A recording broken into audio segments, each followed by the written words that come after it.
territoire, c'est un espace spécifique qui a des caractéristiques reconnaissables en termes de morphologie, de limites, de paysage, et qui constitue un espace support. Et sur cet espace support, il y a un certain nombre d'individus que j'appelle des acteurs qui vont participer à la construction de ce territoire. Ensuite, sur cet espace-là, au-delà des pratiques, ce que j'appelle des pratiques quotidiennes, il faut qu'il y ait un certain nombre de représentations qui soient fonctionnelles, c'est-à-dire que l'on ait des cartes de cet espace un petit peu dans la tête. On dit je suis d'ici, donc avec un sentiment d'appartenance qui va se développer. On a une représentation de l'espace.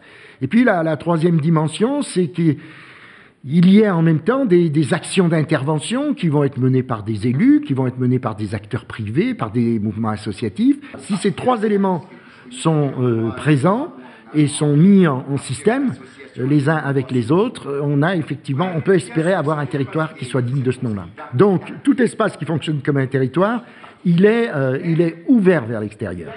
Alors, le danger, le plus grand danger, c'est un repliement, effectivement, sur le territoire. Si on part dans une logique, on est entre nous et on va fonctionner entre nous, ça, c'est quelque chose qui renvoie à une espèce de mythe d'ailleurs, parce qu'aucun territoire, y compris ceux qui ont fonctionné dans la société traditionnelle montagnarde, n'ont jamais été des territoires complètement fermés.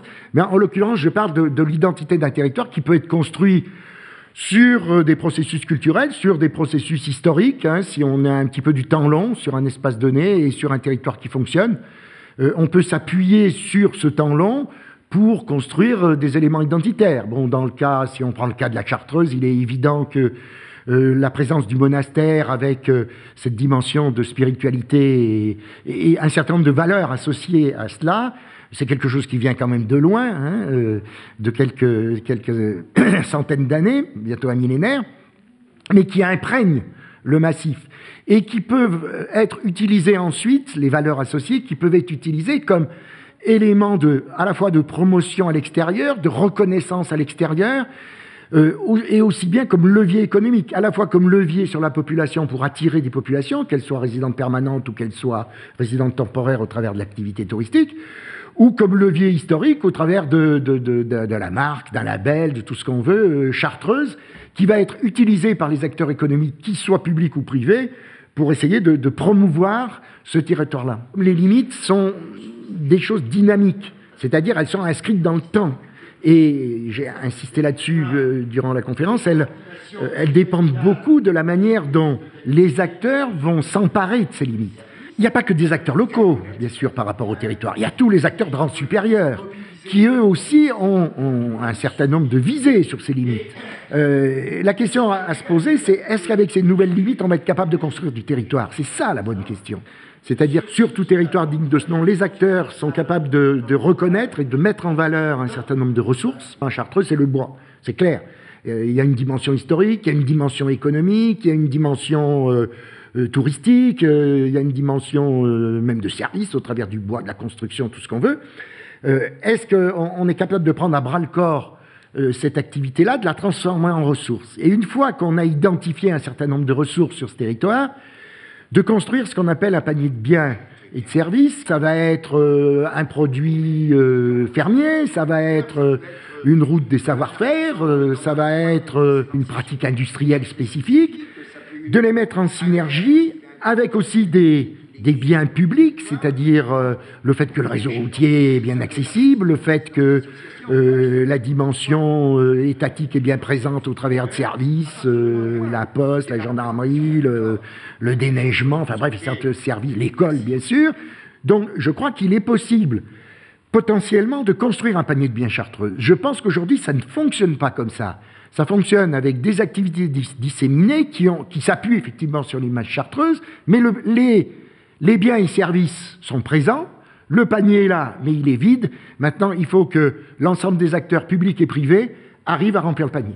Donc, non, il n'y a pas que les biens, les gîtes ruraux, les services à la population qui sont concernés. C'est effectivement l'ensemble des services et des productions locales qui sont concernés par cette affaire. Ça dépend de l'investissement des acteurs et ça dépend d'une chose centrale sur laquelle je n'ai peut-être pas assez insisté, c'est de la capacité d'innovation des acteurs.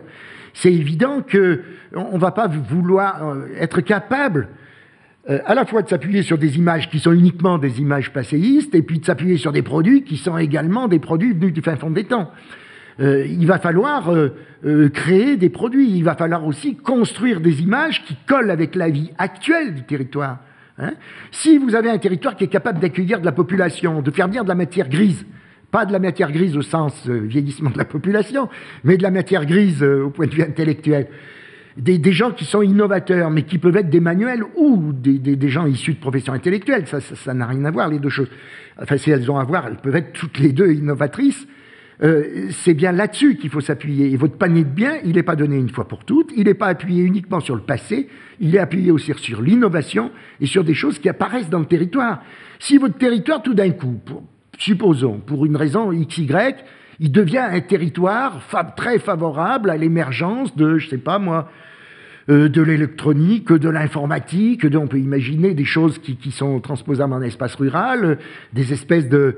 on avait imaginé, enfin moi j'avais imaginé des espèces de lieux d'innovation justement intellectuelle et technologique, hein, où on rassemblerait un peu des manuels et des intellectuels qui seraient prêts à penser un peu demain avec de nouvelles activités qui pourraient être implantées en espace rural de moyenne montagne.